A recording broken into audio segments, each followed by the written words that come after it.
My name is Mary Claire Connors. I'm in Scranton, Pennsylvania. Government corruption. Hold the camera now and go back to the beginning and just start telling me everything. Okay. Well, this atrocity really occurred. Something occurred, and I could never have imagined it. I went to American schools. I'm an American citizen. I was educated in American schools. I thought we had a constitution. I thought there were rights, God-given rights, protected by that constitution. I was totally wrong and naive and everything else.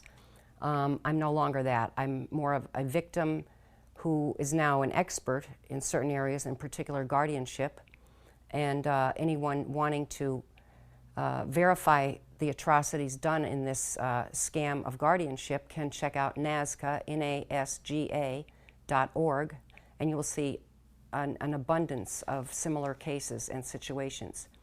But when you take human beings, my mother was my dearest friend ever on this planet.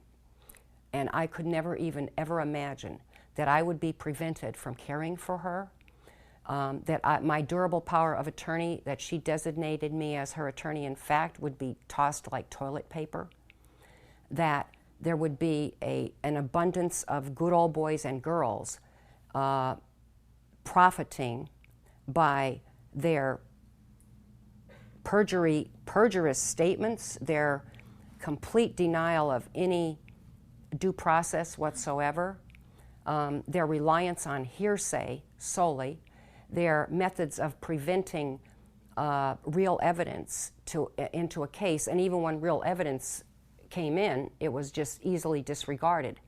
Now, the judge that was the last state judge to touch my mother's case was Judge Conahan, who is now in prison for 17 years. He should have been investigated.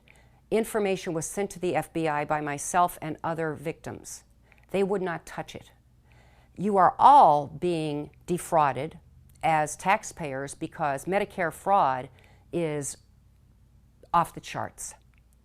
And one method is this guardianship, because the perfect crime can occur under the guise of guardianship because there is no remedy. And almost everyone that is put in a guardianship is a death sentence. And when you use the term guardianship, it means actually in application ownership of a human man or woman. A living man or woman are able to be owned, and they have less rights than a prisoner or an animal. They have absolutely none. So they are isolated. The first instance is deception and intimidation, and that's by the attorneys, the agency, Area Agency on Aging, which is the trickle-down county level of the Department of Aging, U.S. Department of Aging. Then you have the State Department of Aging, and then the county agencies called Area Agency on Aging. Most of those agencies across country play a role in these guardianship scams. And what you lose with a guardianship scam is not only everything the elder, the fruits of an entire lifetime of labor, but the life of that elder, and not in a pleasant way, in a torturous way. My mother was locked up for 5 years, and I was told I couldn't take care of her. No evidence was ever presented. It was plenty of hearsay, and yet I had actual verifiable evidence to present, and once I could get it in myself, wasn't looked at, it was ignored all the way up the line. So there's this appeal fairy tale, for lack of a better word, that people say, oh, there's a remedy, you just have to appeal. That's a myth, nothing more than a myth. And it's for the appearance of this judicial system to be legitimate when there's no legitimacy whatsoever, because it depends on a rule of law and a constitutional rule of law, really, in actual applicability. So the tools that I found used in the guardianship, I call it a stratagem, but I learned later were common in industry and in court. And I made a list of them, and I think I mentioned them once, but I'll go into a little bit more detail. Intimidation was one of the first things brought out, intimidating me that I couldn't see my mother. That's the thing. Isolation is a very big tool in this. I'm intimidated that I could go to jail. Then my mother, the elder, is isolated. She's not allowed to see me because it would upset her. Everything was convoluted and twisted and selectively used to achieve the agenda. And the agenda is profiteering. It's criminal, it's racketeering, because it needs the cooperation of a number of people. And in this particular scam, it would be the Area Agency on Aging. Mine, it was the PIN Legal Services, because then PIN Legal Services has an attorney that is supposed to be a guardian ad litem. That guardian ad litem blocks all real representation for the elder, because then the elder supposedly has a representative or an attorney, so to speak. This system is so closed. The medical person that will examine the elder will be in that tight circle. Everyone that's allowed contact with the elder is in that circle of good old boys and girls, and that includes judges, attorneys, as I said, Area Agency on Aging. In the end, the mayor of Wilkes-Barre, Mayor Layton, sold my mother's house. He also sold another victim's house. That was a guardianship scam result. The same thing happened to this fellow's grandfather. He was dehydrated and starved to death. And that's supposed to be a natural way to die. Oh, they're just dying, they're old, so of course they're going to die. Well, she was forbidden to see any other medical professional. My mother had insurance. She had long-term care insurance. She had everything to pay for herself. Yet, the taxpayers paid for everything. Wake up, people! Because the baby boomers, when I called the Justice Department, I wish I made note of who it was I spoke to, but maybe they didn't give a full name. I clearly remember a person, I believe it was a female, stating they are salivating for the baby boomers, because currently this guardianship scam brings in billions on a national level. Now, when the baby boomers are here, which is right coming up close here, it will be trillions. So that is why they're salivating for that. Now, the National Guardianship Association moved from Arizona to Pennsylvania. I wonder why. Not because they like the snow, I doubt that. But Pennsylvania is very cooperative in these scam guardianships. There's complaints all in many counties in this state, and it is in many other states as well. Now, I don't know about all states. I know there are some states much worse than others. This experience has changed my life. I will never be the same. I could never even imagine going through this. I could never even imagine that it could happen in this country. And since that point in time, I did research, years of research, and I thought I will never be victimized like this myself, hopefully. So I study some law. Nonetheless, still, a Luzerne County judge who was sentenced to jail, Judge Toole, he presided over my case regarding a traffic accident. He was charged when they had the big FBI investigation in Luzerne County corruption. He was charged with, initially, with doing dirty deals with insurance companies. The insurance company that he was named was Erie Insurance Company.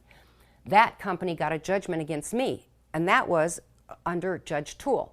And yet, it still stands. I have to go back and get it reversed, if possible, or I lose my license, which at this point, that's fine. And then more and more comes upon me, in which case they've pretty well taken my life and destroyed it. They've taken everything.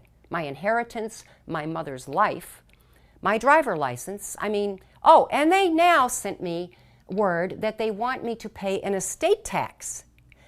And I responded with an affidavit of investigate the people in charge, because I was allowed no information over my mother, even though whatever I had, all her investments, I was on her bank accounts, I was her only living daughter.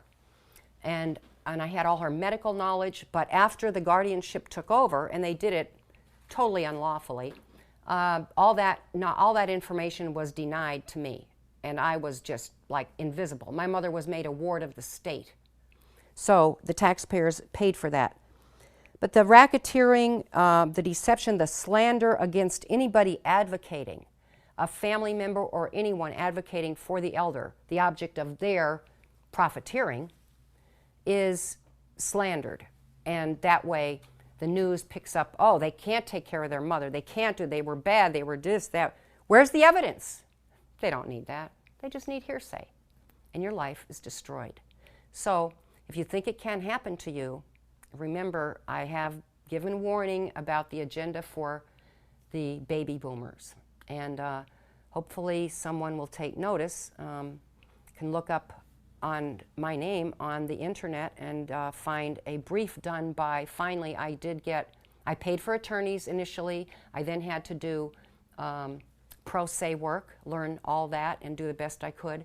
I then had Philadelphia Public Interest Law Center of Philadelphia had a seasoned attorney, successful attorney, try to save my mother's life, but to no effect, because the good old boys were not going to open up that can of worms. And that meant the Superior Court of Pennsylvania went against their own binding case precedent law and just dismissed the case with no reason, just the word dismissed.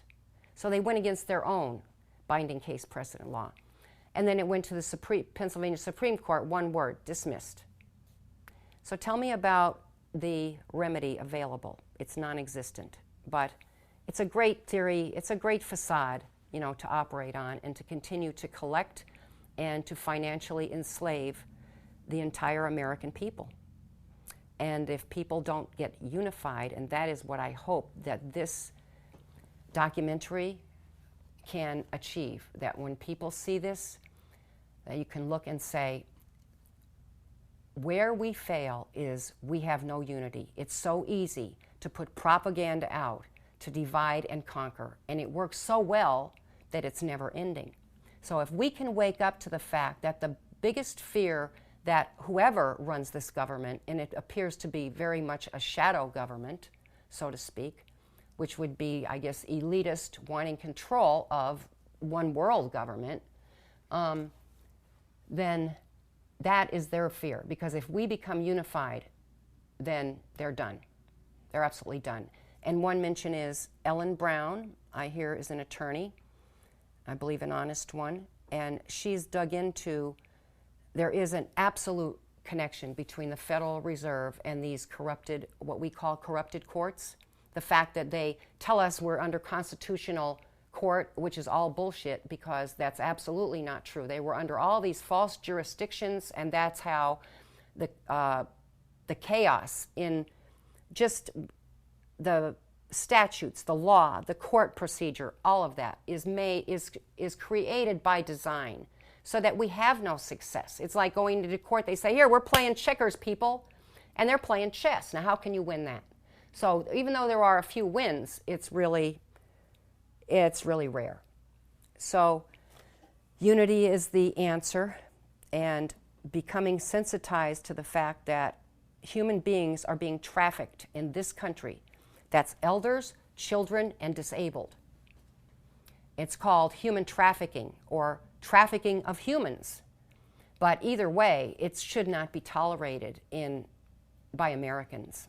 And the next move I've heard is to take our weapons, which would be a horrific thing. Don't ever, ever allow that to happen, my fellow Americans. Thank you.